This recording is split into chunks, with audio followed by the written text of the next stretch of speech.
Action.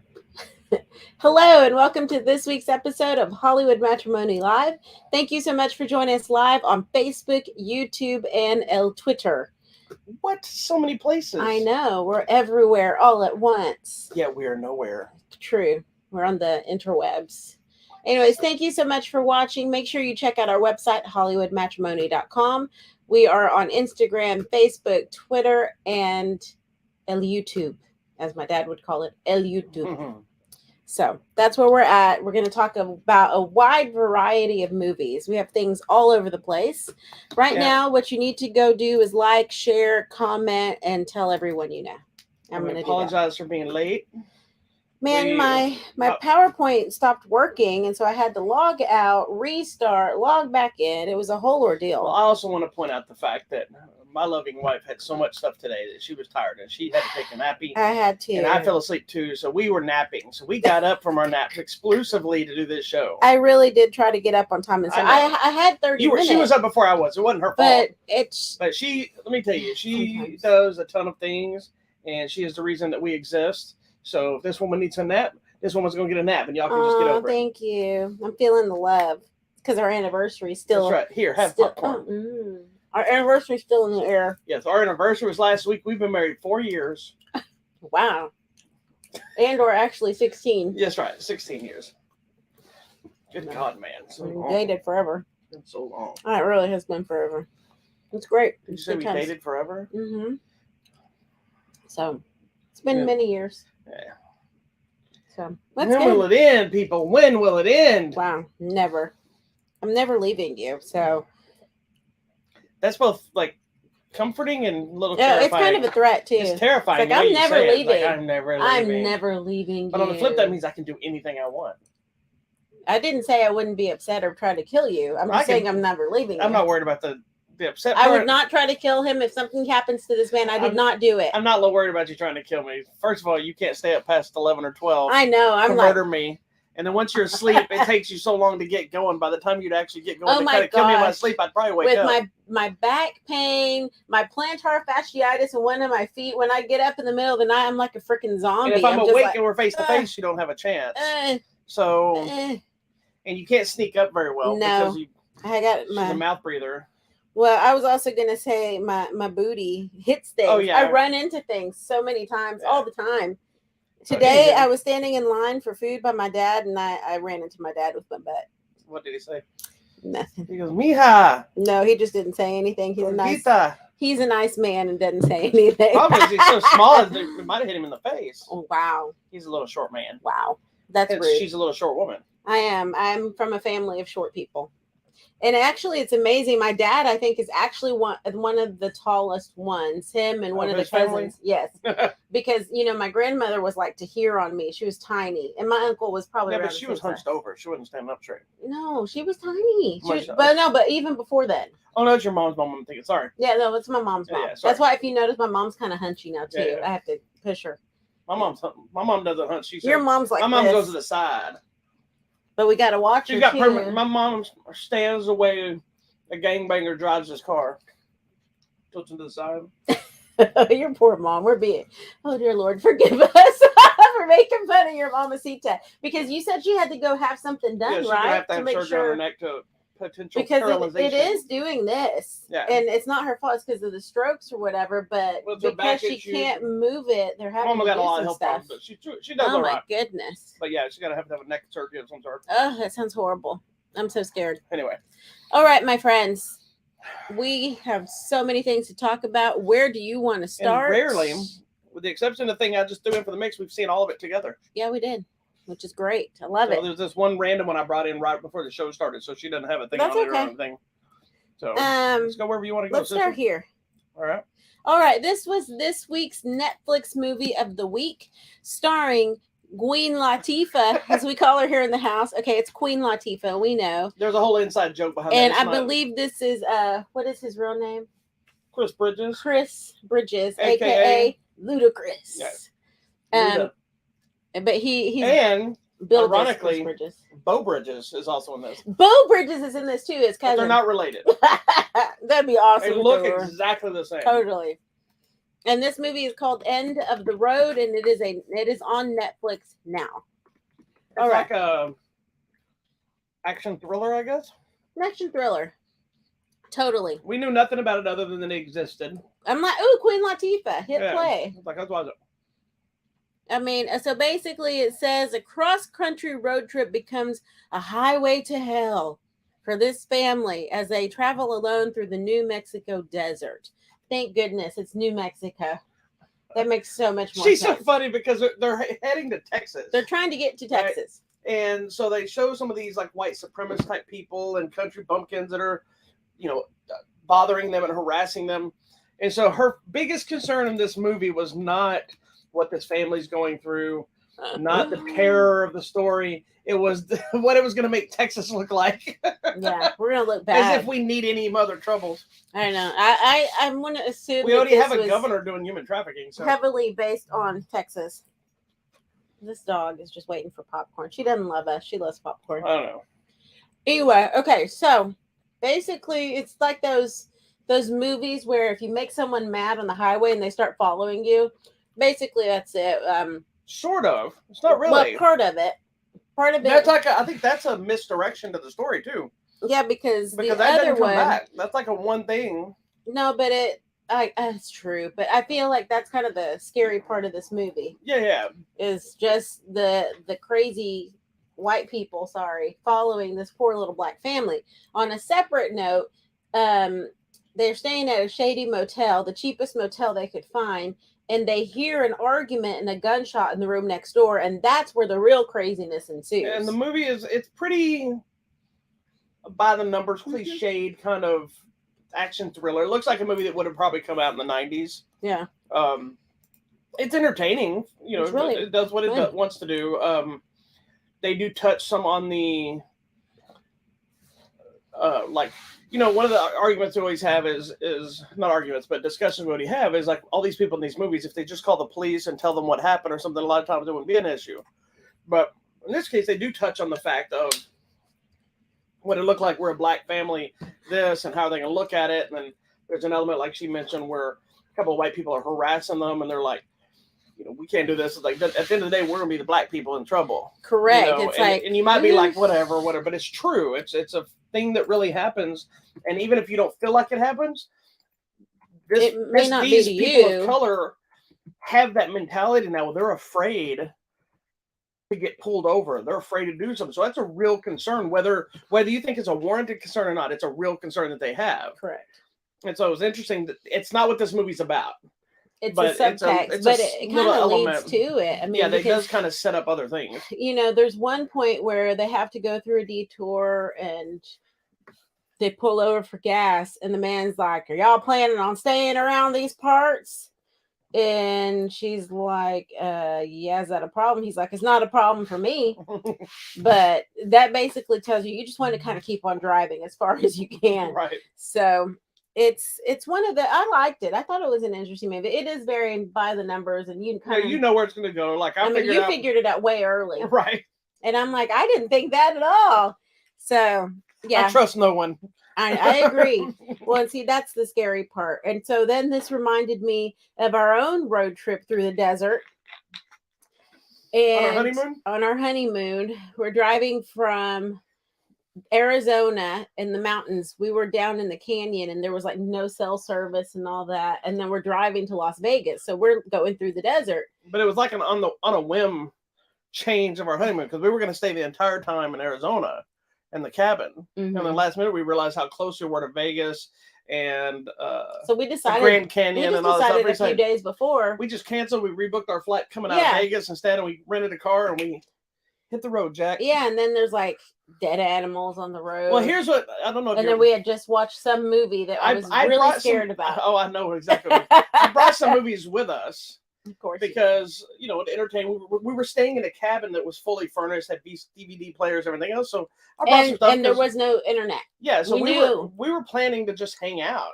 It was gonna be nice, quiet. I brought a couple movies to watch. We went fishing, hiking, and so I brought some movies she hadn't seen. One of them happened to be the Hills Have Eyes remake, guys, which we watched it. I think you enjoyed it. I did enjoy it, but that was before we planned to make this trip. And then we took the trip, and there's like a car on the side of the road that's like just been destroyed, and clearly somebody. And I'm like, oh my gosh, they're coming to get us. So she was freaking out that whole drive through that area. And then at some point when we get to Vegas, we turn in the car, we have no hubcap.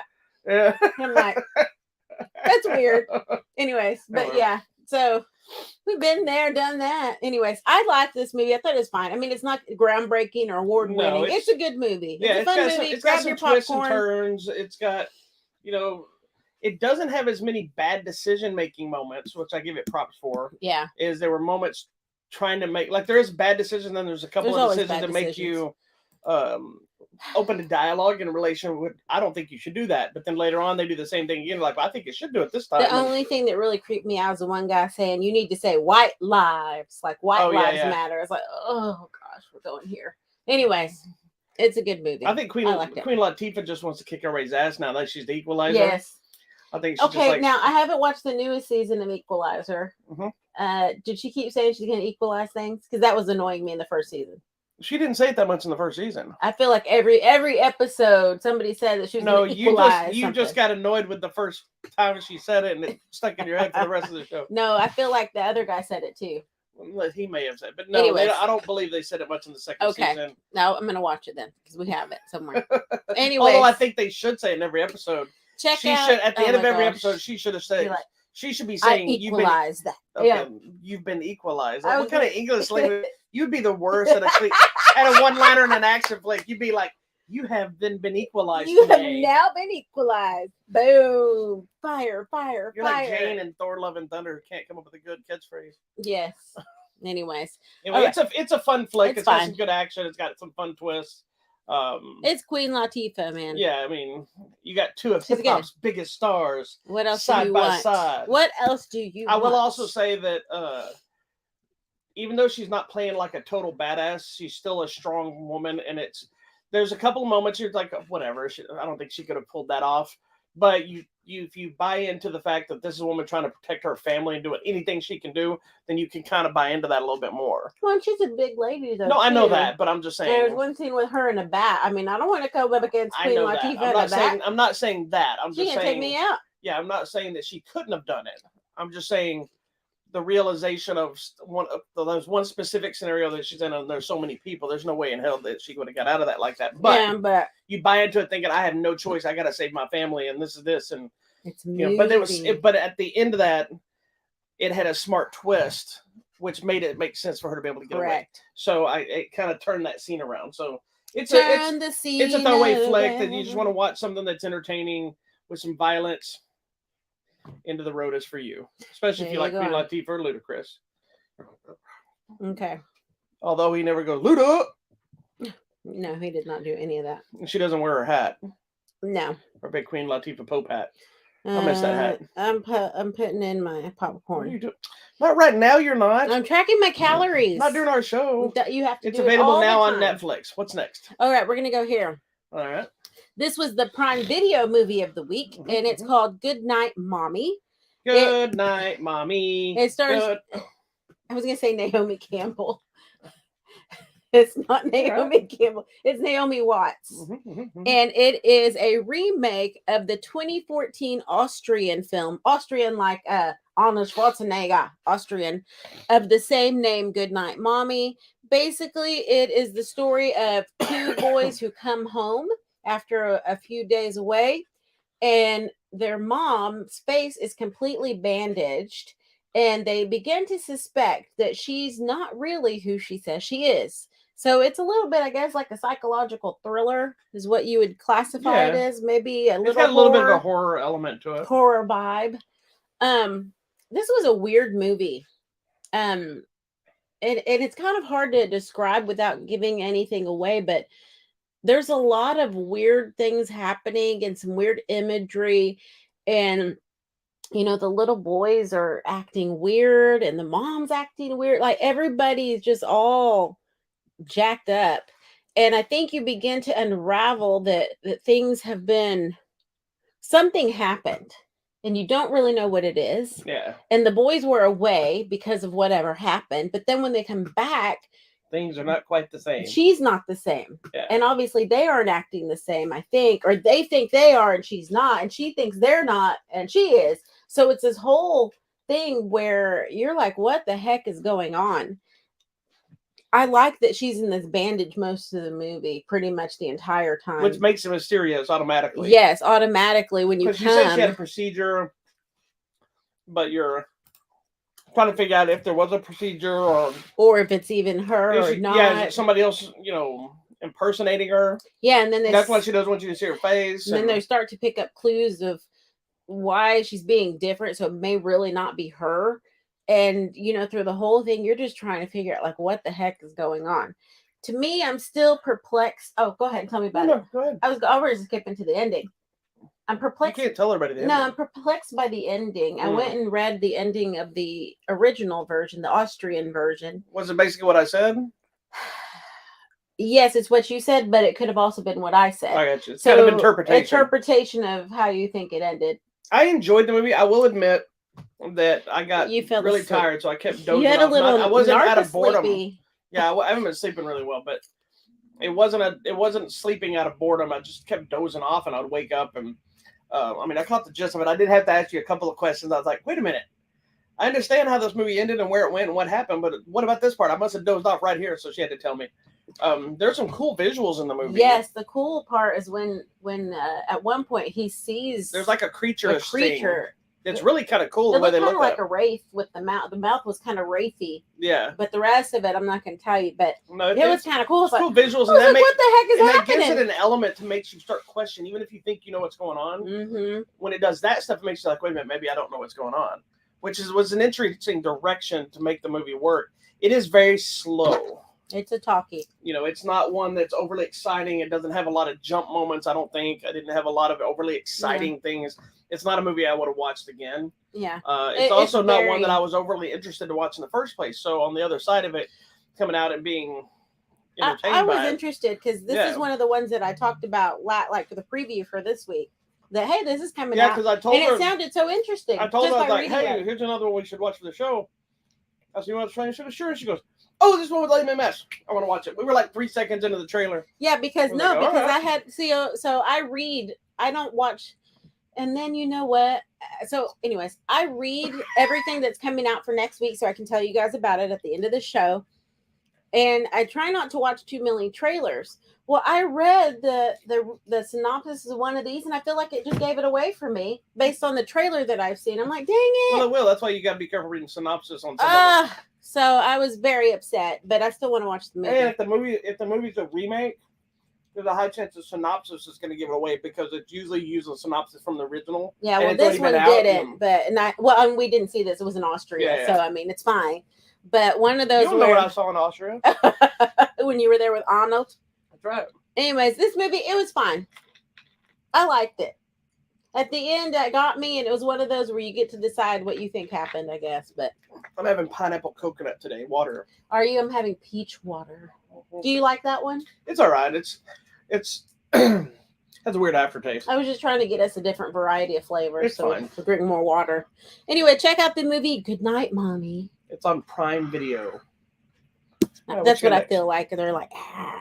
Okay, now we get into these over here. You want me to tell you about this weird thing first? Tell me about your weird thing first. Okay, this is actually very intriguing. Okay. This is a movie that's only about an hour long. Okay. And I was like, what? It's called The Amusement Park. Oh, this already sounds It's directed by George Romero. It's pretty Night of the Living Dead and all that stuff. It is not the kind of movie you think it is. Oh. So here's what's interesting about this movie is I didn't know this because I honestly I didn't read any of the synopsis, anything about it. When they sent me the thing about it, I was like, a long lost George Romero movie. Oh, I must see this movie. Mm-hmm. Apparently Shudder bought it. So I want to tell you a little history about it. Okay. So the movie was made in 1975. Right? So this was after Night of the Living Dead. Okay. Right? Wow, I wasn't even born.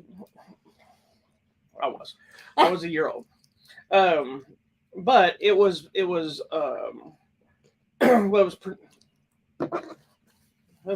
in 1973.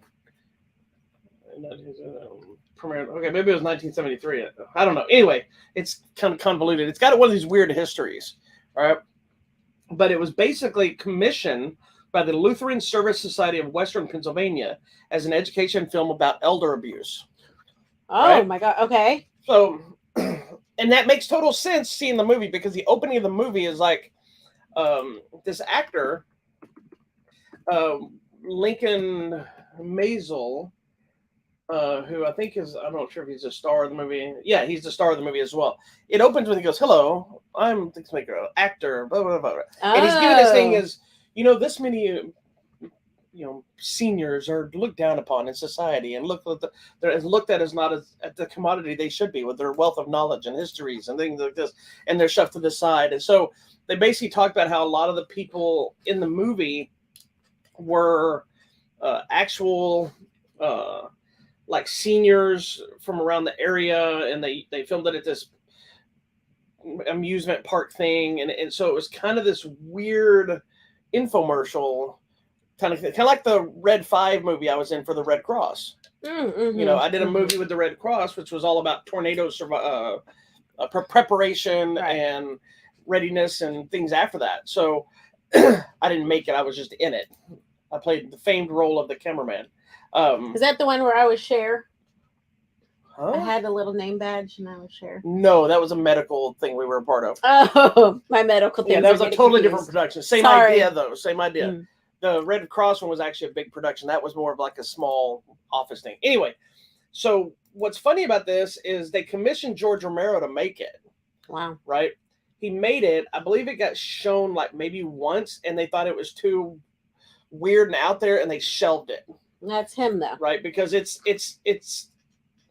is a horror type film, but it's not like scary. I want to watch this. And it's not bloody. I'm excited. And it's only like an hour, but it's essentially, they said basically it disappeared. It was considered lost until 2017. Someone found it. Wow. And they found the 16 millimeter print was discovered, and it was brought to George Romero before he passed away. And so they basically did a 4K restoration on the film, and then Shudder bought it and released it. So it was on their channel. So now they've got this nice Blu-ray. So, so basically, here's the synopsis. It says, recently discovered and restored 46 years after its completion, Romero's amusement park stars Martin's Lincoln Maisel as an, I don't know if I'm saying his name right, but as an elderly man who finds himself disoriented and increasingly isolated as the pains, tragedies, and humiliations of aging in America are manifested through roller coasters and chaotic crowds. So basically, the premise is stuff like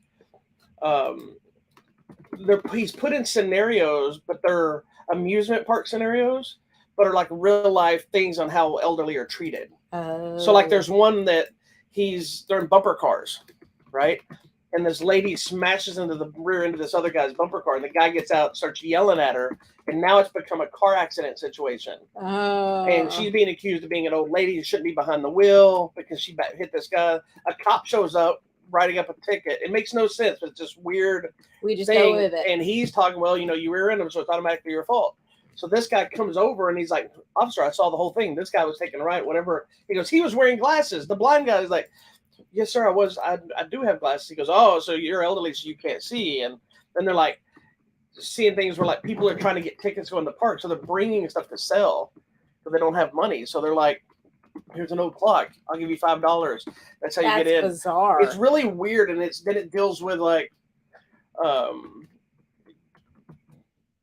one of the first things out the gate going to like this roller coaster, and it says you can't ride this roller coaster if you have dizziness, heart problems, all the normal things. All the things. And it says, but then you also can't do this, and it's all the things like that kind of push senior citizens to the side, and then checking IDs, and then there's like another one that sits and walks in, and they're suddenly in like physical therapy, and it's like it's just weird, and you could tell it's like scenarios of life but manifested through a park. That's weird. It's so weird and bizarre, but it's genius. Really interesting. It's such a genius idea that I can see, like, you really makes you think as you're watching it. It's not overly exciting. You're watching most of them. Like, I watched it today, and I'm like, what is happening? I'm waiting, like, George Romero. I'm waiting for some mass violence and this and that. And I'm just like, this is, like, really bizarre and strange and intriguing. But then as you see it and you start, like, there's another element that deals with the social standing. So how... without telling the scene, but how this one guy is clearly rich. So all the waiters are really focusing on him and giving him fancy things and taking care of him. Mhm. And the person over here, people over there are staring. Just waiting. And the other guy finally comes with a ticket. So they're like, oh, go sit over there. And like they throw his meal down. It's like just slop. And then this guy gets a lobster. And it's like, it's Wow. show. Yeah. Things. So it deals with a lot of that stuff. So that's this movie. I haven't written the official review yet, but I will. But it's called The Amusement Park. It's also the kind of movie that I love that disappeared and is refound. That's why I like these kind of movies. Fun. Like, even if I hated this movie, I would keep this movie just because it was a movie that isn't supposed to be seen. Right. It was supposed to be hidden away from the world, and now it's out there, and it's not even controversial to the point of like, why would this be hidden? It just is. But once you know what it was mission for, why it was made, you can see why creepy. They were like, we can't show that to people. People are going to understand because it was way ahead of its time. Yeah. So anyway, The Amusement Park, it's available now on Blu-ray and DVD. I think it's also on Shudder. So if you have the Shudder network, I need to get Shudder. I don't know. I keep saying I'm going to do it, but it's got so many cool things. I know. That seems like a you channel. Yeah. That and Hiya. I have Hiya. I know. You watch Hiya all the time. So. All right. Next, we move on to some actual horror movies. These are horror, right? Yeah, in theory. So the first one is one that's a little older. Are we going with that one? That first? Yes. Okay. It came out earlier this year, and it's already on Blu-ray and DVD. We never got to watch it. We missed it at the theater. They were supposed to send me a copy. They didn't, and then we just kind of missed it, which is Ty West film X. There's no play on words. It's just called X. X is the name of the movie. Yeah, and Ty West is one of those kind of unique filmmakers that's made some interesting stuff. So I was definitely interested in seeing. But would you like to tell everybody what's about, or do you need me to do that? I will read the synopses. Okay. That way I don't jack it up. You could have done it for my review. It's the second paragraph. X, the movie. Well, it's a group of young filmmakers who set out to make an adult film in rural Texas. But the reclusive elderly hosts catch them in the act, and they find themselves in a fight for their lives. It says in 1979. Which is important for the time period. Yeah, I think y'all have probably seen the trailer where it actually did really well. It was pretty popular. Yeah, everybody went out there and they're making this pornography movie, and the old people are like, what? And then craziness ensues. Absolute craziness. It's a good cast. Mia Goth, who plays Maxine, is the main actress, character, who's on the cover poster that you can see on there. You got Martin Henderson, Brittany Snow, Owen Campbell, Stephen Ury, and Scott Mescudi, a.k.a. Kid Cudi. So it's probably Mescudi, but a.k.a. Kid Cudi, who's a rapper. That's true. Yeah. Nice. But yeah, it screams Texas Chainsaw Massacre. Very Texas Chainsaw. Like, it doesn't get as gory, and it's not that story, but that whole vibe of the movie. The vibe of being just kind of out alone on a ranch nowhere in Texas, where dirty, where no one can hear it. It's dirty, and people are just like gross and kind of poor and dirty and nasty. Like, even the old couple seem like they might be related to the Texas Chainsaw Massacre family. Yeah, it's just great. And the weird, creepy farmhouse, with that screen door, and when there's some visual shots in and out of the screen door, and it's very chainsaw-y. So I was waiting for that. But, what's interesting is it has a slasher vibe to it, but it's not as slasher-esque as I think. Like, there are a lot of kills in it. And there's some fun kills, and there's blood. But you can tell there was really an attempt to tell a story. Correct. Of some sort. Because, like, Maxine's character she's just obsessed with becoming a star. Right. And even though from what we were hearing, we'll talk about another movie in a minute, it didn't seem like there was a plan to do more than this first movie initially. And that element kind of sparked something else. But the casting and everything else is interesting because Mia Goth is really good in the film. And she plays that perfect, woman that wants to be a star, but doesn't really have anything to make her a star. Just has the dream. Yeah. And in this case, she's that adult film kind of thing. But that always puts you in a scenario where she's willing to do anything, and then also willing to put things aside. There's a lot of elements here that, much like other horror films, like why would you stay after seeing this and acting like this? But you also have to let those go. This kind of movie. That's expected. Yeah. I think the other thing that I kind of like about this and that gives you those good 70s horror vibes is the undercurrent of your super conservative Christian values that these people they're trying to make a porno movie, you know? But you have that undertone of everywhere you go, like on the radio and on TV, there's this preacher about sin and lust and sex and all that stuff, preaching, preaching, preaching. And that's one of the tropes of a horror film is if you have sex, you die. Yeah, yeah. So, but so it runs throughout it, but it's interesting because, I'm like, why do they keep showing this dude? I'm like, it's gotta be, It actually is a yeah, it's like it has to mean something. And I think, obviously on the pornography level, but I think on a deeper level, perhaps the internal struggle of some of these characters, not just Maxine, but someone else, the struggle of trying to find who you are and where do you fit in and going perhaps against your values that you were taught to get to realize your dreams. And I feel like a lot of people struggle like you have to kind of leave behind who you want to be. And it's all because of they want to be something that they're not. But they're not. So their focus is so on this, they'll do anything, and it doesn't matter whether it's having sex, whether it's killing somebody, or whatever. They want to be something else, and it drives the narrative of their life, the story. And in a way, it's very sad. I mean, it's kind of a sad movie too, because the people I think that and I guess I don't know why I'm saying the porn industry film of this that are really successful, it's just natural to them. But Maxine is pushing and trying so hard, mentally and emotionally, be like, I'm gonna be the best star in the world and everyone's gonna love me and know my name. But it's in here and I don't think she really is. I don't know if it's I don't purpose, but I know. want to believe that Ty West did this on purpose too. But there's mention of Debbie Does Dallas and knowing how that was like the biggest graphic film I Time. guess ever been made as far as box Yeah, office but and that poor popularity. lady was abused. But yeah, that she was abused and she wasn't supposed to be part of that movie. And all this Oh that my happened with God. that was like an irony to what they're doing here because there's elements of like people that want to do it, but they're kind of and there's another person that's not intended to be in it, but now they want to be a part of it because they see what they're making Yeah. and that causes other reactions. So there's like there's probably the majority of the first half of the movie. There's no scary violent stuff happening. Right.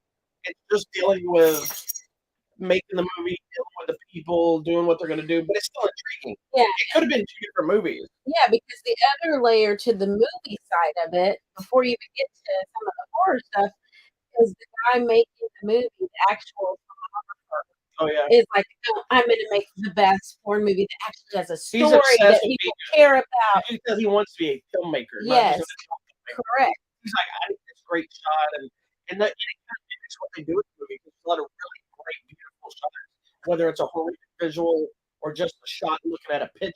They're Yeah. really well crafted shots. Yeah, I mean, the movie's not even about the movie within the movie. I mean, it's part of it, but it's really if you could get past that. I don't know it's about porn. If you could get past that, it's not even about that. It's Yeah. really about these characters, about Maxine and her dreams and all these things and where she comes from and what she wants to be. But I feel like even too, it's about her relationship with this guy, the main guy that she's with. And how much of it is stuff she wants to do, is how much she puts on her. In her, It very much reminded me of the relationship in that movie Red Rocket.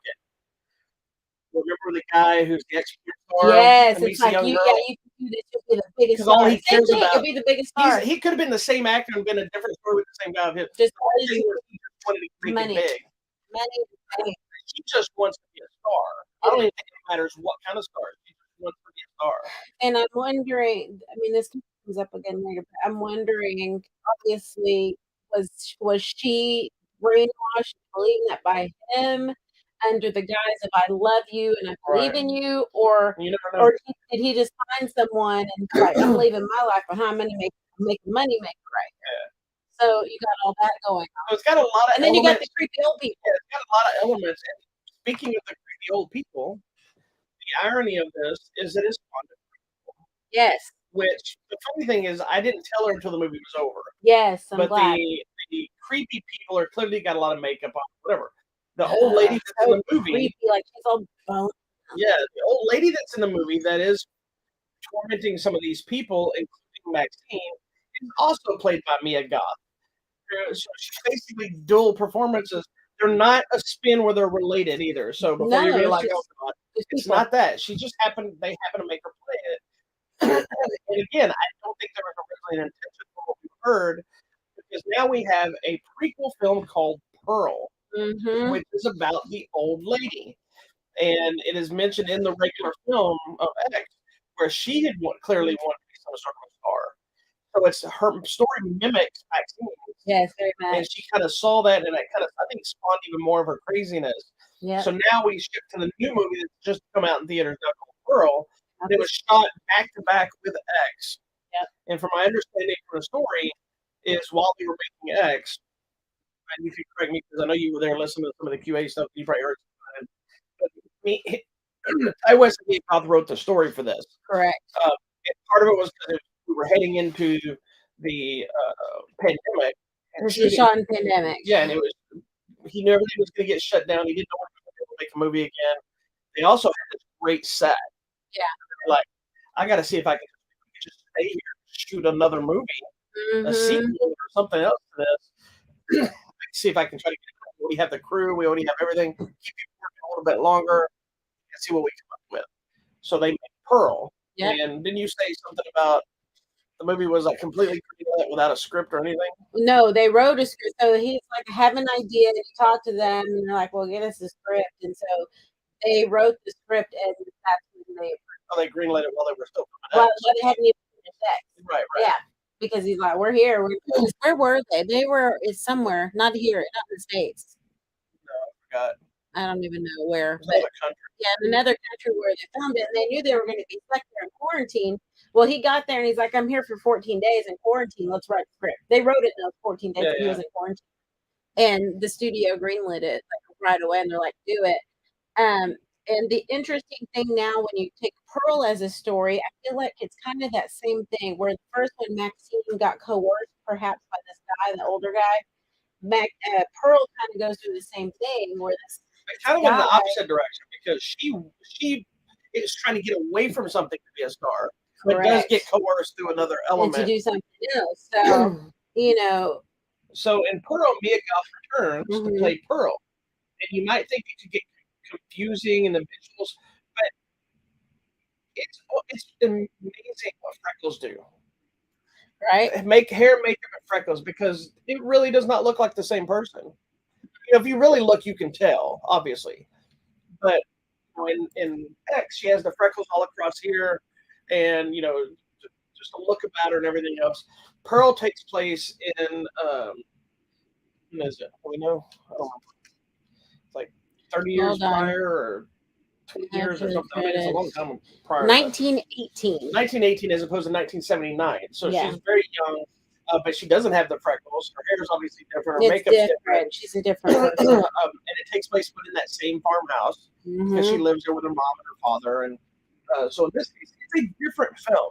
Completely different film. It's not a slasher film. It's kind of American Gothic type thing, where it's a slow build. This one's kind of crazy. Yeah, it's out there. There's some musical numbers. It's but if you think about it, X, there's a musical number, but it's more of a campfire singing. Correct. This one has song and dance, but it's stuff in her head, so it makes sense. Yeah, and it's like this was like she says she feels trapped on her isolated farmhouse because guess what? It's during a pandemic. That was one of the things that was insanely clever. There was the influenza, wasn't it? Yes.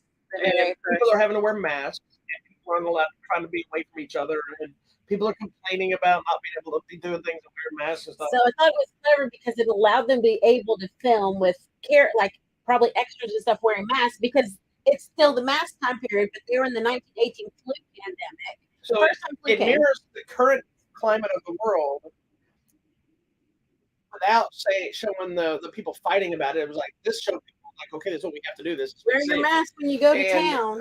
But it's also not in your face about it. It just happens to be going, and you can't argue with it because it happened in the time period. So it's not like you're like, oh, it's just no, this is a historical moment in history. I thought it was brilliant and scary at the same time. because it was such a mirror of what's happening now with not just the masks and stuff, but everyone's like, oh my gosh, don't go to town, you're gonna get sick. Yeah, Or if you get sick, you're gonna have to sleep in the barn. Right now, it's like that. Or not as bad now. It was like before. It's like don't go to the grocery store, you could die. it's like, you know? look, your dad's sick. Look what that did to me. You know, and it's that whole thing. And I feel like it's that height. They're at that point where it's that heightened sense of like panic and everybody's out to get you. I think that's where the mom, I think, is living in the story. Yeah. So it's her mom, and she's an immigrant. She's an immigrant. We're German, from I believe it was. something.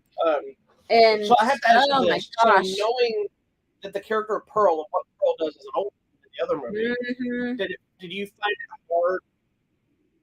Well, first, before I ask my question, what did you think of Pearl? Because we came out of X, we really liked it. I really liked it. So heading into Pearl, it's a completely different animal. Completely different story. But it's in the same universe, and it's a lot of homage to X. Yeah, I feel like you need to and it doesn't really matter which one you watch, honestly, because then it just looks like it's homage in the other. Yeah. So, but what did you think of Pearl in comparison being such a different movie?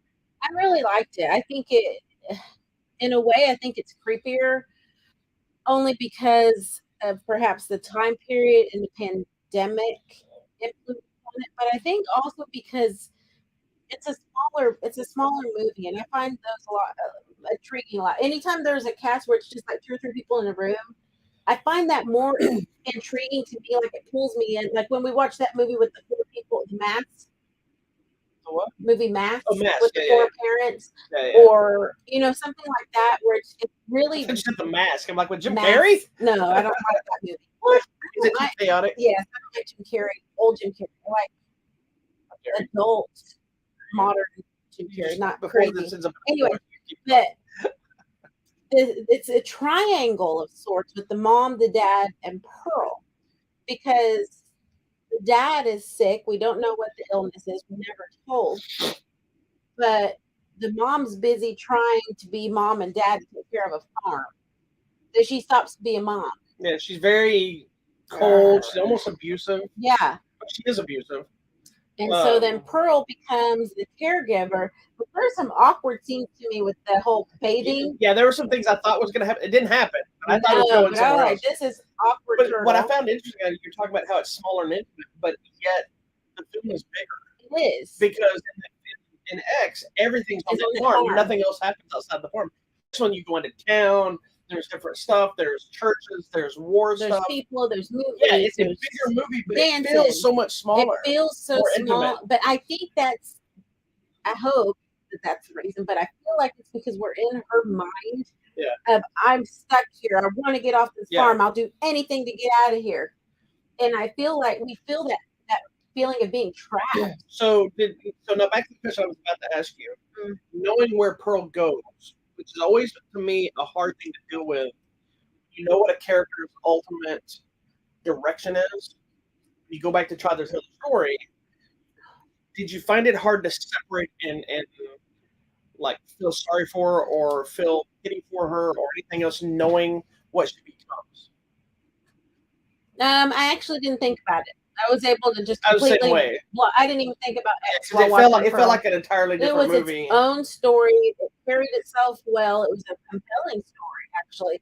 And at some point, I expected that it was going to go off in a different direction. It didn't, which made me actually at the end, Pearl felt sad for Pearl.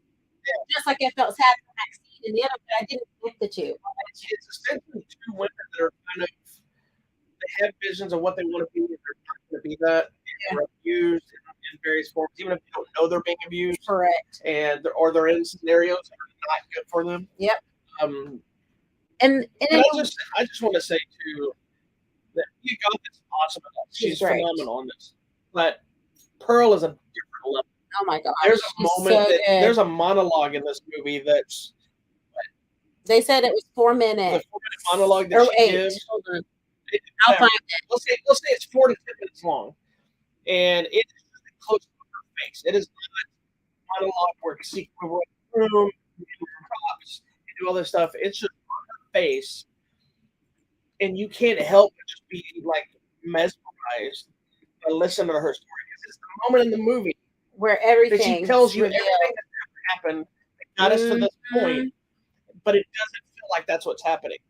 It feels like so loud, and all the issues and the traumas and the sadnesses and failures and her happinesses, that's not a word, but her being happy and the things that brought her joy and what she wants with life and what she thinks she does have, thinks she doesn't have. It's all pouring out because she's telling this to another character. The other character is us. Mm-hmm. But you see, you're just like, Jesus, woman acted the shit out of that Mm-hmm. scene. And if you never saw her in another movie again, you would be like, why does this woman not have regular work? Yeah. She works. But it was just, and it kind of comes out of left field because it's not a scene I would have thought would have been in this movie. Yeah. But it puts the exclamation point on the rest of the movie, and then it remembers the movie it is and takes us back into the chaos. Correct. I actually think Pearl is a brilliant movie. It is. I think it highly surpasses that. Even though it's a different movie. Like, they don't deserve to be compared. No. But they're connected. So you can't help but connect them. Yeah. And I think Pearl, is a superior movie. I love X, so don't get me wrong, but I think Pearl is superior in its execution, Miyamoto's performances. It makes X that much better. Just a genius behind knowing what got us there and how insanely perfect it connects. It really does, and I think I'm trying to find how long it was, Don't guys. worry about it. It's long. It felt like it went on. I for feel a long like time. it was 8 minutes. I'm feeling like that's what they said. That they shot it twice, only twice. Oh, I didn't hear that. And they said everyone right now, if your phone goes off, you're fired forever. Like everyone had to be prepared. There was like no coughing, no sneezing, no drinking, no phone, nothing. Because once we go, twice. Once we go, we're not stopping, and it is amazing. It really is, and there was only like 2 cutaways, and he told her, if anything happens, we'll cut away. You pick up where you left off. You never had to stop, but they still show 2 cutaways, which is interesting. But there's so much happening. You're talking about the cutaway during the scene? Yeah. Yeah, but it just changes the angle. Yeah, it's not like to hear, But oh my gosh, there's tears, there's snot, there's spit, and it doesn't bother you because what she's saying is so compelling, and there's so much just on her face, and at the same time, there's nothing. Yes, that was what was so weird to me. It's like there's deadness in the eyes. She's crying, she's upset, she's emotional, and there's nothing behind it all at once. She's pouring out her soul and explaining everything, and you begin to understand. Really, like that's why I felt sad for her, in the end. And I think the way they kept that scene, crazy, at the risk of being a spoiler, but it's not really, is because she's saying this to somebody. Yeah, it's the reaction of the person after all of that. Yeah, it's almost a comical reaction of like, oh, this is not this thing, but it's like, oh, look at the time. Gotta go. And like you just heard all that, and all you have to say is that,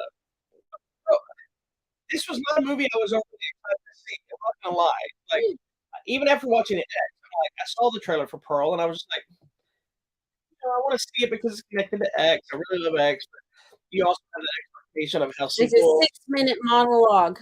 Like sequels and prequels usually aren't that great a lot of times, and so it gets you a little concerned. Damn, if they didn't pull it off. This movie was so compelling. It's interesting. And one of the things that someone mentioned, which I caught right away, was, did you get the Wizard of Oz vibes? Yes, very much. Let me show you guys a picture too. Yeah, so this is it. So we went to a press screening, which we'll have to tell you about that. That was super fun. But the whole open credit sequence was like the old Oz, and yeah, because they made the credits feel like the movie made at that time. Yes, I love those big, like those color, like like. And then there's a whole dance number with a scarecrow, some very Wizard of Oz vibes. And at one point, she's riding her bicycle through the corn, and I'm like, "Ooh, it's the Wicked Witch of the West." And what's funny is that's the same corn sequence that you saw in the first movie. Yes, that you're like, somebody's gonna get chased through this corn. I know, and it never happened. And you realize, but then we brought back to the corn, and we got to see different things with it. It was very interesting. So people are saying, very Wizard of Oz vibes. It does not go in that direction. No. And then, very psycho vibes. Yes, it's a lot of it's all subtlety. It's in here. It's so much is in her head, but we get access to it. And one of the questions during the Q&A, I think you stepped out at that point, and the guy is like, "How did you express so much emotion with just, like, your face?" And she's like, "I don't know, I never really went to acting school." Yeah, And yeah, it's amazing because you see so much happening with Pearl just here because she's not allowed to express things verbally, and her mom, basically smacks her all the time, like, just for having expression, 'cause she just needs to work, help yeah. on the farm, but So this photo was the lobby of the theater we went to go for the yes. press training. So my wife is not in fact in a cornfield. Don't like the miracles of photography Yeah. confuse you. This Uh, was perhaps the coolest screening we've been to in a while. I don't know Oh, about I didn't bring my thing. oh, it's on the table. Anyway, we'll have to show next week. Anyways, it So it's really cool was very because nice. I'm gonna Thank say the you. studio and the PR people, I'll thank them both. But it was cool because not only did they have the screening set up, they had the little photo thing you after the film, they gave us the pro. Like if you've seen X, you see her when she's playing the farmer's daughter. She wears a bandana on her head with overalls with no shirt on it, so her boobies are out. In Because she was Pearl, part of the scene, in Pearl, Maxine. she's just wearing normal overalls But and yeah, shirt, but and she that's has the another thing thing that's on cool is they here. have a lot of the same outfits or the same scenes that are recreated in a different way. Like Mhm. there's a thing with the milk and the cow that's in both movies, and there's a thing with a car and a water that's in both movies, and it's interesting how they connected it. But they gave us a bandana that's a Pearl bandana. Yes, you can This fool wear it. immediately puts it on in the theater as we're leaving, walking out like she's Pearl, and then they also gave us these little lottery ticket type things that I Yeah. found out from my friend. There it was at the Alamo Draft House. They had scratch, so you win stuff, free I got a shakes and free this. milkshake. Yeah, we both got free milkshakes with an entree. But he said those were left over from like $3 days or something they were considering Oh, giving out. fun. So they probably had. But Yeah, also big shout out to the studio and the PR people. They also gave us gift cards for to buy food. food and stuff. So it was like this whole experience, and it carried on into our anniversary. And then we Yeah. went back to the theater to watch our next movie, and still got to use some gift cards. And Yeah, things. so I was like, "Okay, So big cool." thanks to 824, I believe that's what it is, Yes, as well as PR firm if you see this. and We love you. Alamo It's Draft awesome. House for having chicken queso Yeah, makes me happy. but Pearl, I would like I said at the beginning, it is a different animal. So if you're expecting a slasher flick, You think like will get some good stuff, yeah, though. think like what she said. Wizard of Oz meets Psycho meets Lizzie Borden meets a love story Yeah. It's a story of and a just historical drama, yeah, all kind of thrown in correct, together. the pandemic. I feel like both of them, both of the movies about these ladies and their dreams and But here's the thing: at the ending of the movie, that has me even further intrigued mm, is it believes there's another story there, there's multiple stories that there's we could go time. back in this prequel era Mhm. and tell a story because there's a major player There's time and to space there. X that isn't in Pearl, Mhm. and they're discussed, and then there is a involving that character, but we never get to see that Yeah, relationship. there's time and And space there so for I'm another hoping that story. maybe at some point, they don't need to, They don't have but to. maybe at some point we can go back to whatever It would be interesting. further submit to them because that person got a lot to deal with coming back. Yep, there's Um, stuff happening and there. if you're one of the lucky people that saw X in the theaters back then, it showed the trailer for Pearl at the end. It was a Mhm. surprise, like after credit thing. And to everybody's surprise, this one at the end of Pearl, it's not a spoiler because there's been news articles about it now. I think it was at one of the film festivals that showed it before we saw Yeah, it. At the end of a trailer, it showed a teaser for the third entry, Maxine, which yeah, goes back to Maxine in the 80s to see where she's been. It's going to be intriguing knowing the kind of story they're telling.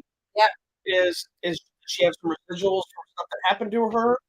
Is it going to be another thing, or is it going to be a whole other vibe? You I don't know, know. like it's got to have a violence element because it's kind of the theme. But what we're going to do with Maxine, that now she has trauma from what she went through, still trying to find her thing. Is she going to come across something else? Who knows? Or is she going to deal with the stuff we discovered about her in X? Yes, So there's a there's a lot lot of there. things to unfold there, but it's very exciting. There's going to I'm be a third excited. entry. I was asking, when does it come out? They haven't started shooting it yet. I had a discussion with somebody. No, I didn't know that trailer had dropped. I knew they were making it, but nobody knew that it had been greenlit yet. Yeah. And they started, well, they dropped the trailer last night. It's like 2 or 3 in the morning. I'm having a conversation on Instagram after I posted my review. Well, it hasn't been made yet. And then they send me the article, and I'm looking at it. And I see the teaser. I'm like, in the article it says they have not started shooting yet. I'm like, okay, well, they still haven't started shooting. But it's got a very retro video game 80s trailer too. It's really cool. Are you excited to see? I am. I'm excited to see I'm where we thinking go. Pearl might show up on the top list. I know you mentioned it. The more I've sat with it, Yeah, I'm I thinking really liked it. it may. I've got a list It's going different. already. I never start my top 10 until like the day before the show. I start mine at January. I I know. start writing things down. I put little stars next to them. Like, this is going to stay on the list no matter what else comes out. These are all the ones that could get. I mean, I might start a list now, but things are going to shift and change. Well, there's some. I may have to start a spreadsheet. There's going to be some stuff that's on my list that's more of it's because it's fun nostalgia for myself, not really that it's really that great. That kind of thing. There's always one. There's already one of them that's staying on my list no matter what. That anybody be like really top 10. That's okay. That's mostly it's your because list. of my love for things. This dog knows. It's actually the best thing made. All right, moving on. Okay. For all listening theaters now, please watch X before you go see it, which you can get on digital on demand. It's on Blu-ray and DVD now. Try to watch it before you go see Pearl, but please support it because these are not big budget movies. They're not, they both did, I think Pearl did well, but it didn't do the numbers that people would want it to do. But it's just a movie. Hey, stop. Dog. Okay, on to our final movie of the day, which was the #1 movie of the week. The Woman King, starring Viola Davis. Yes. As the Woman King. Esther. Wow. Not even. I tried. All right. Tell us what the Woman King is about. So the Woman King. Let me guess. It's about a woman king. Yes, it is about the all-female warriors of the Dahomey tribe. Right. The Agoji is what they're called. And if they seem familiar, it's loosely what the whatever they're called. I think they're the Dome or something like that. In Black Panther, the female bald warriors, they're loosely based off of this real life. Wakanda forever. So, I'll go look them up. It would have been so cool if they cast her to be in the movie as one of the warriors. The lady that's the main one. Oh, yeah. But then it might have been too confusing. Yeah, then you would have, yeah. But I just like her. I was wondering if she was going to be in this. Who knows? In the movie, the Dora Milaje. Dora Major. Right? Milaje, it says. Anyways, okay. So, this movie is a fictional account of real people that actually exist. Like the warrior women actually existed. Not the actual story.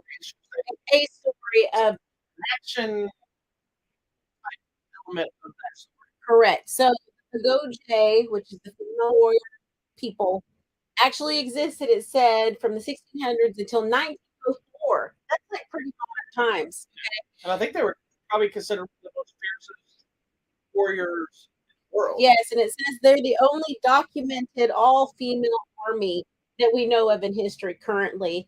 And they were referred to as the Amazons of Africa, pretty much, because when people found out about them, the only thing they could liken it to were the story of the Amazons, and like Greece or wherever in that part of the world. That's the only thing that people could describe it as.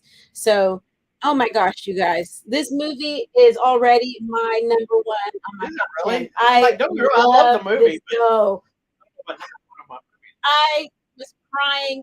First time, like 2-3 minutes into this movie, I'm already crying. I couldn't understand why you were crying, but then when you explain what so this immediately your first scene is these women come out of this tall grass ready to fight. It is a group of dark-skinned women, which you don't see very often. And Viola Davis. Enough of them. Not that you don't see them, but as a group. As a group, you don't see a bunch of them leading movies, being your main characters and stars. And I'm just like, oh my God, this is so cool. It's happening.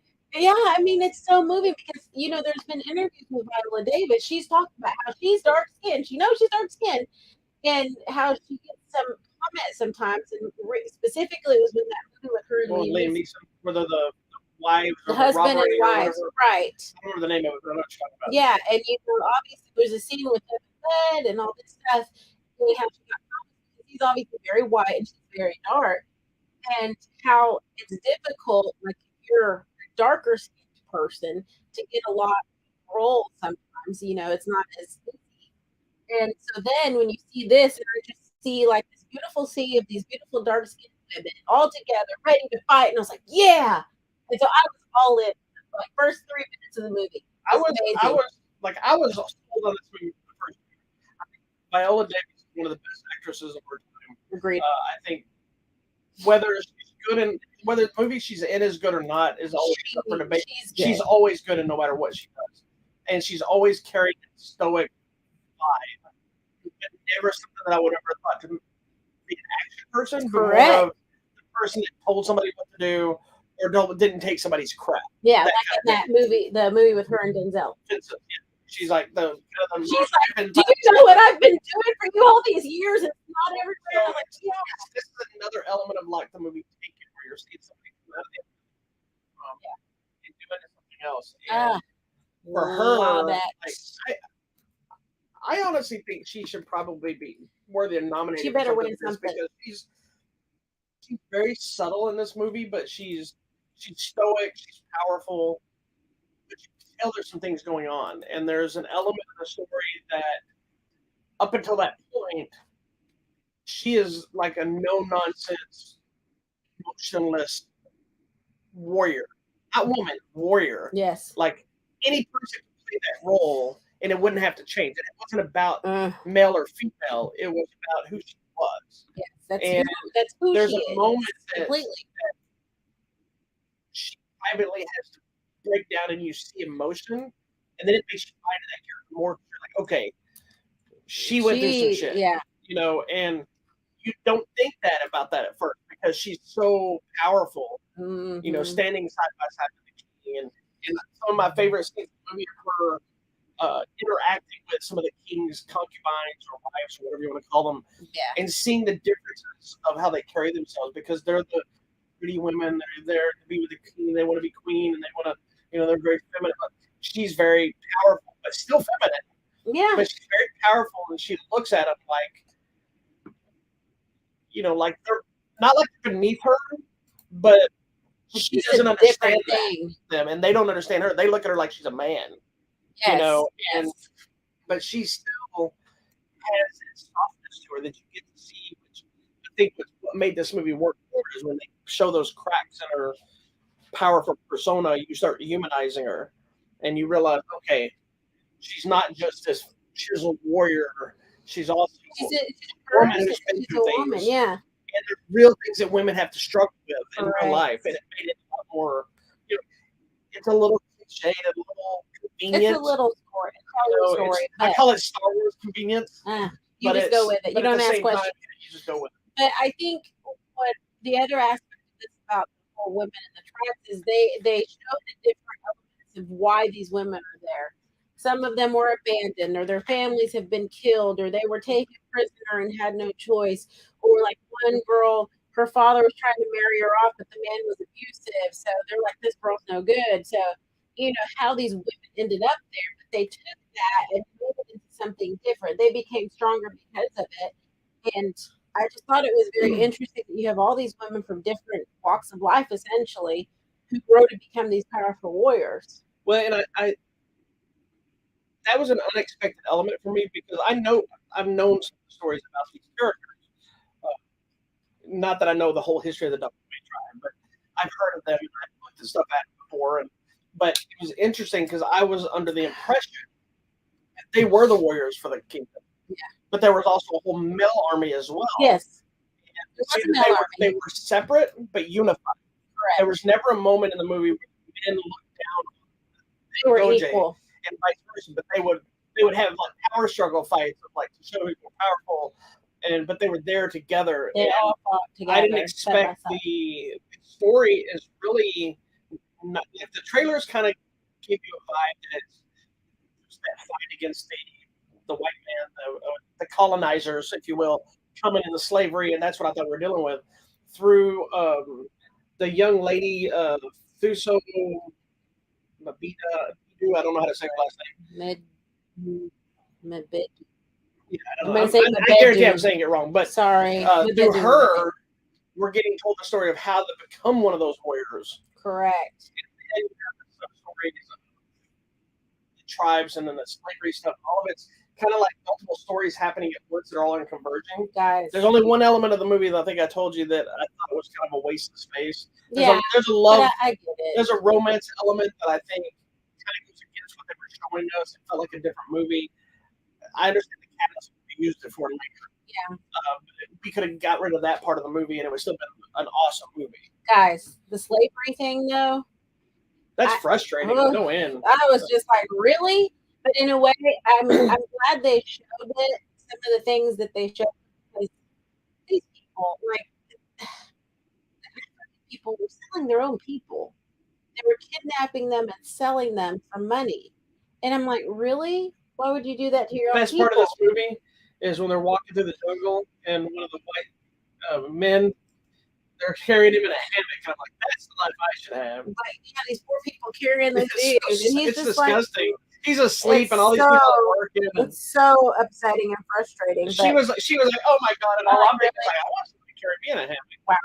It's a subtle moment that shows you the standard of what they think that they're of these people, and that it's not about that he's being carried. It's about that he thinks he's too good to walk. Correct. And these people are not good enough to do anything other than carry him on their essentially on their shoulders to make sure that he's not tired or dirty. And then there's another sub story which we won't get mentioned to, but of a person that's half African and half white, and finding out the mother was a slave. I don't know how that ended up happening, but I would assume the guy probably bought her and then fell in love with her. But then fell in love with her, so she wasn't a slave anymore. But you know that search for identity, it's interesting because I think now we're more mixed. Now that's not, well, in my mind, it's not that big as it used to be, where it's like, oh, they're mixed. I don't believe in interracial marriage. We don't believe in interracial marriage at all. But, you know, I like that we're telling that story in that time period as well, where they're like, oh, you're the best. They were like, oh, we don't really know about you.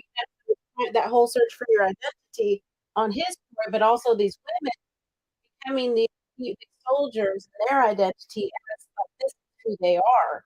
And I thought it was interesting too that like once you join this group, this is your entire life. You don't get married, you don't do anything. Jedi. Yes, you become a soldier, and that's all it was. And I loved all of the training scenes where they were the montage things. We need a montage. And the fights and all that. And I watched the interview that they did do Viola Davis. It's like I did like 90%. Did you finally see the training where the weightlifting and all this stuff? Yes. Oh my gosh, because they had to do sword fights. So they started with weights. They're doing all the things like with weights and stuff. Oh my gosh. And she said I've been telling you this people listen to weapons class, I don't listen. That she really did 90%. Everything they would allow her to do, she did do. And she's like, like a fantasy film where there's dragons flying in the air with CGI. These are real people who are warriors. So when you see people jumping in the air, they're really ready to jump in the air.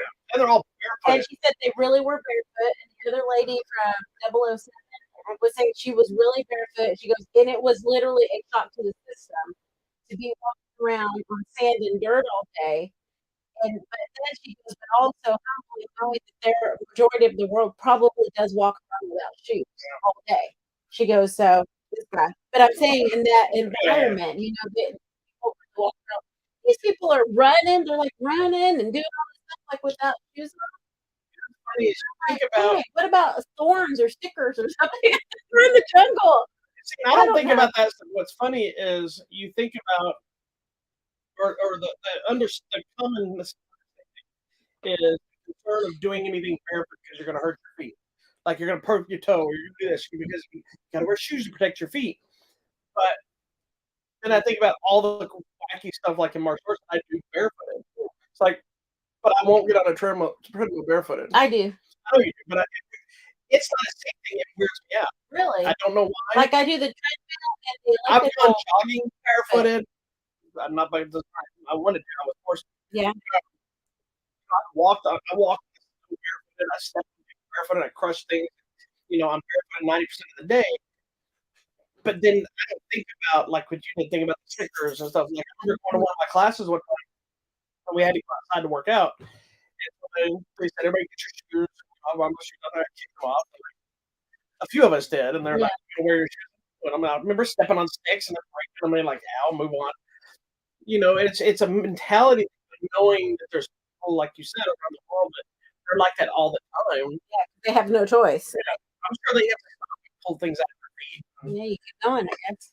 What was I the don't movie that we were watching that somebody had a it was an X. The guy stepped on Oh, a that nail. nail. Oh, see, and that's the That thing. gets more than anything else. Eyes Eyeballs, nails. and Or, anything I that mean, sticks. eyeballs and feet. Like anything goes that Things happen within 5-10 minutes of people in that movie. but then I love people getting run over. Yes, So, that you do. but then these kinds of things. But anyways, I was really surprised that so there good. is a lot of action in the movie, and it's big, it's perfectly executed. But wasn't as much as I thought there would be. Only because I think in the trailers I expected it to be more war movie, and it's not a war movie. There is war in it. Yeah. I also think the PG-13 rating hurt it a little bit. Yeah. It took away some of the gruesomeness of the war. Yeah, I think there should have been just not that I want blood, but I think there needs to be a little bit more realism. Whether it's them or the people they do, that by not seeing something, the brutality of how they chop somebody or how they kill somebody, it takes that effect away, that element of the war thing, as it turns it into.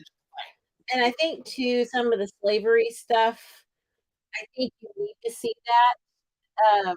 I don't want to see people obviously degraded and like splashed and slashed and all that, but that's the reality of it. And I feel like it kept about. So I may just have the to movie watch. wasn't. It didn't I just hurt need the to go watch movie. it again. It's not. It doesn't hurt in a way that makes it a bad movie.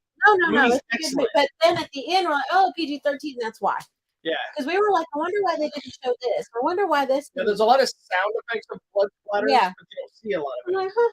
So that's my only gripe about this movie. The love story, like I said, it didn't hurt the movie, but it's like, man, why is this happening? Get away from this. It makes no sense. But it is that PG-13 rating. I'm usually not even one that argues the ratings. I've seen a lot of horror films that are PG-13 that work just fine with clever shooting and things like this. But this is one of the ones I think should have had that R rating. Yeah. But I'm also glad it doesn't, so that it can appeal to a bigger audience. Correct. So the younger women of color and people like that, it should see this movie, could see it. Like younger kids can watch this movie. There may be moments that are hard to watch, but it's not like completely inappropriate for people to watch. Yeah, no, because I mean, I was crying all over the place. I mean, it meant a lot to me to see this movie. Good. Well, The Woman King is in theaters now. It is so good. Keep fighting. Oh my God, we haven't talked about theater experiences in a while. Wow, the amount of lights people were shining in this theater, and I'm like, oh my gosh! But they were on top of it. That girl was on top of it. Yeah, big props to Alamo. It's ironic. Both movies we saw in the theater this were at the Alamo Draft House. Again, thanks for the gift cards. But the place it's biggest known for shutting people up, no phones, all this stuff, was the one where I've seen the most of it now. Yeah. But you're right. There's one lady, she popped right up and was like, hey, you need to have that thing off. And, it's the biggest thing is everybody's using their phone to look at their menu. And she's like, there's a light right here. I heard. Now, I will say that the Alamo needs that light to be a little darker. Brighter, excuse me. It's orange. It's like a red light. It needs to be like a yellow light. I know why they do that, because that will reflect more. But they got to figure out something, or make that same light brighter. Because I look at them like, yeah, I was over here like, whoa, let me get my bifocals. Or they need to fix it to where maybe you have to order everything by this point before the movie starts, so while the lights are on. I know you want people to still order throughout and stuff. I get it. There's not me. I get up. I'm like, I want this. I want this. I want this. Still drinking water. And I got up to go. I think went to the bathroom or something. I don't know what I did. Oh no, I went to get the hearing thing, and I come back and she's like, I ordered you this, this, and this, and this. I've already ordered everything. I'm like, I walk into that theater knowing what I want to eat. She does. I want to go now. And big props. I ended up not using it as much. I ended up not using it as much as I was going to. But big props to the theater. The Alamo system? Yeah, their system, because it's just like one nice big noise canceling headphones instead of ones from 1980s Walkmans with a little beeper that you carry around. But it was so powerful, like between the accents, the African accents and the tone of the sounds, it was so amplified. It was hard for me to understand anything. It was too loud. So, yeah, so I even turning it down, then I couldn't hear it. So it was kind of that. It was their accent and the tone. Gotcha. Didn't connect with the amplification, so I took it off. I could hear it well enough, so it was fine. But their system's a little better. Yeah, their system's way better, and it worked the first time I got one. Huh. We've had problems at yeah. So anyway, AMC sometimes. The Woman King is in theaters now. Go check it out. It is definitely one that people top should 10, see. my friends. I hope it gets recognized because it deserves it. Even if it's only recognized because it's people of color, I think this is one that shows powerful, strong people of color, and I like it. It is. I'm telling you, I cried. And it doesn't go out of its way to make the white man bad. No, that's what I like too. Is it's just not that they didn't what it is. Not that they didn't deserve it, but they didn't go into the whole like you white oppressive people and blah blah blah. blah no, because it was the Africans selling themselves. Yeah, they were selling their own people. There was this guy sad. This is just this guy's family business. This is what's going on, and these are powerful people, and they're not taking this shit. Based on somewhat true events. Exactly. This is a fictional story of true things. Yeah. So, anyway, so it's good. Now you should check it out. Whew, I need to work out so I can look like that. Well, good luck. All right. You gotta stop eating too. All right. I am watching my calories. That's why I was logging my popcorn during the show. Fair enough. So I know what I can have for dinner. All right. So this week coming out on the Blu-ray and the DVD is a plethora of things. A lot of them are re-released items. So there's a movie called Old Henry that's coming out from Shout Factory. Shout! There was a Western that actually got a lot of big praise when it first came out in the theaters, so check that out. Batman the Long Halloween Deluxe Edition, which basically the movie was released, and we talked about on the show, as two different films. Parts. They're releasing it as one long film. Nice, because that's a good one. Yeah, so on 4K. Walker season 1. That doesn't make any sense. It should be season 2 because Walker season 1's been out for a long time, so I don't know what this is. Never mind, forget it. Crawl, the movie about the alligator and the storm. So Alexander Aho, I love that movie. Yeah, it was a good movie. It's getting a 4K release. Both The Lost Boys and Poltergeist are getting 4K releases for the first time. Nice. And yet another Bruce Willis movie. I'm sure he has like a pile of them in the can before he released. Wow. But it's Ashley Greene and Bruce Willis in a movie called Wrong Place. Oh, I want to see that. Do you? Yeah, I like Ashley Greene. So who knows what level of involvement he is actually in the show. We'll see. But that's what's coming out. Okay, then coming out at the theater. So Wednesday, for one day only, it looks like a Fathom event. Oh, yes. Jeepers Creepers Reborn. So hopefully you know the series Jeepers Creepers. It's a reboot. And basically. The guy comes out and he's like, that's my version of Jeepers Creepers. Yes. Anyway, it's a reboot, you say? It is. Okay. And just kind of I know you don't know this history, but I'm telling you this for a specific reason. Okay. For those that are kind of put off by the Jeepers Creepers franchise, not because of it being a good or bad horror film, but because of the director who's in all kinds of shady problems. I believe he was, I'm not going to say it because I don't want to say the wrong thing about him. Anyway, there are allegations. No. He really did was convicted, but he is not involved in this movie. Okay. So this is a completely different thing. It's Victor Salva. I'm going to pull him up real fast. Child sex abuse and child pornography. Oh no. He was convicted in '88 for sexual misconduct with one of the stars from a movie he made. It was 12. Videotaping one of them. I don't want to know. Right, nope. Too much. And they also found stuff. They also pled guilty to lewd and lascivious conduct with oral relations with somebody under 14. Oh, babe, we don't need to know any of this. And he did 15 months in prison. Well, that's not enough. So anyway, that's kind of put a stink on the Jeepers Creepers franchise. So we have a new director. Yes, it's completely not connected to Victor Salva. So that's one of the reasons I'm very specifically pointing that out. Yes. Because for those, I know people that were like, I will not watch Jeepers Creepers. I'm not, because they did 3 of those movies and he did all 3 of them. Okay, this is directed by Timo Virasola. This is his Hollywood film debut. So it's a complete reboot of the Jeepers Creepers series. So we are free to watch this and not feel bad. Yeah, not feel guilty about the craziness. So this one, it's obviously some teenagers go to the horror festival, unawares of the myth of the creeper, and craziness ensues. Peacock, coming to Peacock on Wednesday, a movie called Meet Cute. This is one of those that you'll probably won't watch because it's a meet I'm not cute. planning on not watching. But this, you might like this though, because it's an interesting premise. What if you could go back in time to the person that you want, fix all their problems, and make them the perfect partner for the future? Partner for doing what? Like your mate. Oh, your my person I spouse. want, like No, that like hey, like I to want be with them, like yes my wife, to be with them forever. so I can fix you. But yeah, I could go back in time and fix all your mistakes to make you the perfect man. I am the perfect man. Yes, you are. Anyways, it says, what would you do to fix their problems, make them into the perfect partner? Interesting. Okay, coming out on Thursday in theaters, a movie called Dark Harvest. I feel like we're starting to get all the scary movies coming out. This is set in Halloween of 1963, which already is going to creep me out because it's the 60s. I wonder if it's a remake. It is a movie about the butcher character called October Boy. And every Halloween, this October Boy, the killer, shows up in town. Well, now there's a gang of teenagers that are waiting for him, ready to take him down. So it's obviously a fight ensues with the mythical, scary slasher guy and a group of teenagers trying to take him out.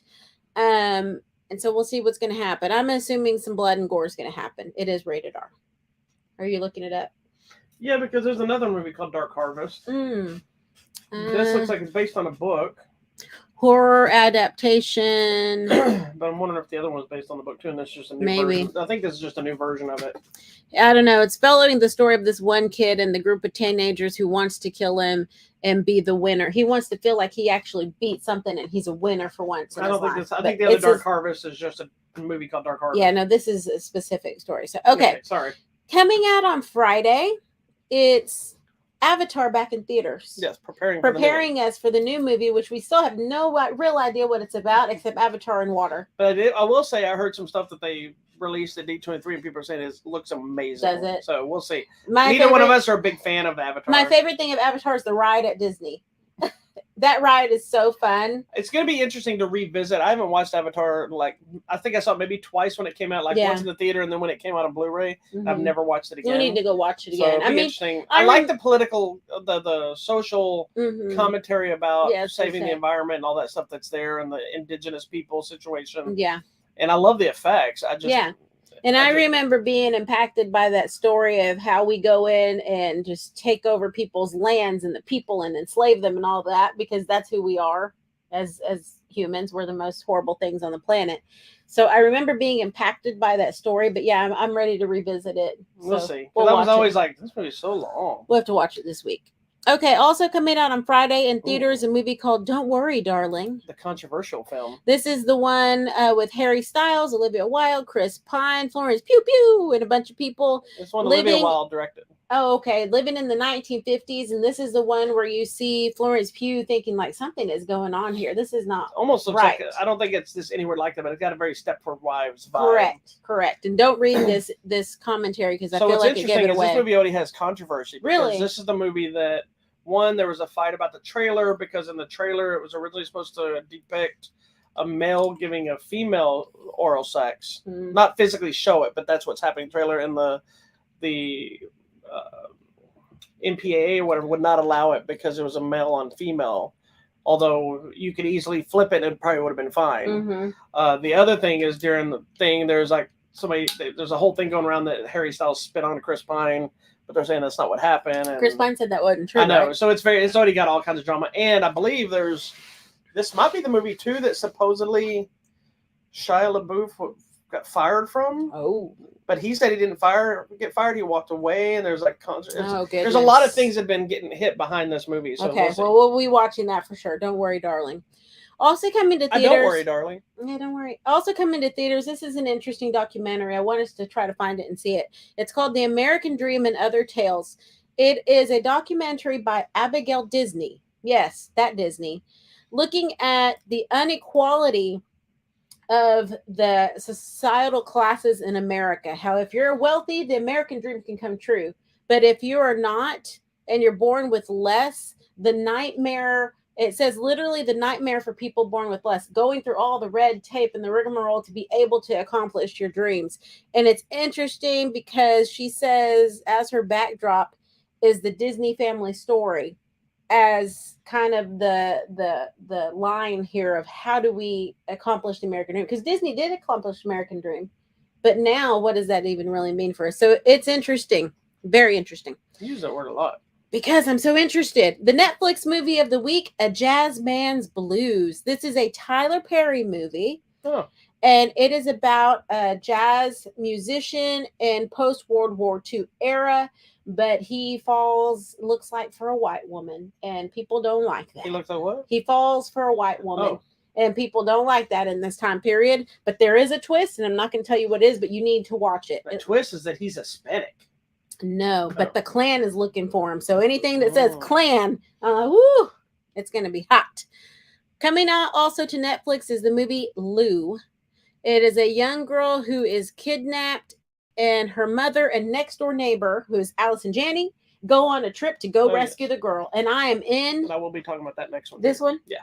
Okay. Also coming out in limited release, so it may be near you somewhere, a movie called Section 8. He's avenging the murder of his wife and his child, and he gets sentenced to life in prison. But that's not the end of the story. Look at the cast. Oh, Scott Adkins, Dolph Lundgren, Mickey Rourke. I'm in. Lord have mercy. That's going to be an interesting movie. There's one more. Oh, coming to Paramount Plus on Friday is a movie called On the Come Up. It is about a rapper who's the daughter of a hip-hop legend and trying to find her own way, and that comes out to Paramount Plus. It has Mike Epps. So interesting. Coming to Disney Plus, this will be fun. I'm sure we'll watch this. It's the new Lego movie, Lego Star Wars Summer Vacation. I think that'll be fun because we've watched all of these. And guess what? They're going on vacation on the Galactic Star Cruiser, the Halcyon. Are they on the Halcyon? I think that's one we watched already. Oh, why does it say it's coming to Disney Plus this week? All right. Well, we saw remember it. We were watching it and we were like, "Oh my God, they're on the Halcyon." They're on the Halcyon. Well, unless that was a different, I'll have to go look. Maybe it was a different one they were on the Halcyon. Maybe this is a second. I don't know. Maybe we've already seen it. Sorry. I mean, it shows it. It's just not coming out. Okay. The other big thing coming to Disney Plus this week, I don't know why it's not on here. It's not on here. Is Endor. Star Wars Endor. Maybe because it's not a movie. That's why it's not showing up. I hope this is near us somewhere. But the prequel series to Star Wars Rogue One, which I have seen the first 4 episodes. I believe it's got a 3-episode premiere. Yeah. Which is this week. I'm ready to watch that. Yeah, this Wednesday. So it's interesting. There's I say interesting. I do say interesting a lot. It's intriguing. You say it a lot, but it's all right. It's catchy. All right, so we got some new giveaways this week. Ooh, hold on, let me share the screen. It's been some updates. Some of it was my super busyness. Others were finally got some stuff in that I got confirmation on. Part of the problem is when I do giveaways, sometimes I have to wait for confirmation, so I know I have it, but I don't know if I have it. And I gotta wait for somebody to say yes, you can promote it. So we do have a copy of Poltergeist on 4K to give away. Nice. As well as a movie called Pre-Man: Silent Fury, which I'll talk about. We still have a couple of copies of Star Trek: The Motion Picture, the Director's Cut on 4K, as well as a copy of Elvis that you should check out. That's on and lastly, the 2 more new ones, The Lost Boys on 4K. Nice. Which I do love The Lost Boys. You've seen The Lost Boys? I've seen it. I was going to say, I haven't seen that in forever. We should watch it. We'll watch it tonight then. Okay. The Lost Boys on 4K, as well as a movie called They Crawl Beneath, which looks like it might be kind of a Tremors looks vibe. like Tremory. Yeah. It looks like a Tremors You're going to vibe, like it then, because you like all those movies. And ironically enough, They Crawl Beneath has come out from Well Go USA. Well Go. Because they are most known for their Asian cinema, but they put out some horror films. And it looks like it might be, from the trailer, it looks like it might be practical effects creatures too. So nice. Oh, I'm all in. We'll check it out. We'll talk about it next week. All right. Well, thank you so much for joining us for this week's episode of Hollywood Matrimony Live. Make sure you find us on Facebook, Instagram, Twitter, and YouTube. Check out our website, hollywoodmatrimony.com. And don't forget to click on the contest button. And don't forget, you can go Disney Plus. You can watch Pinocchio. Pinocchio. Only because I just wanted to yell Pinocchio. All right. Thank you so much. Peace we'll see you next week. Peace be with you.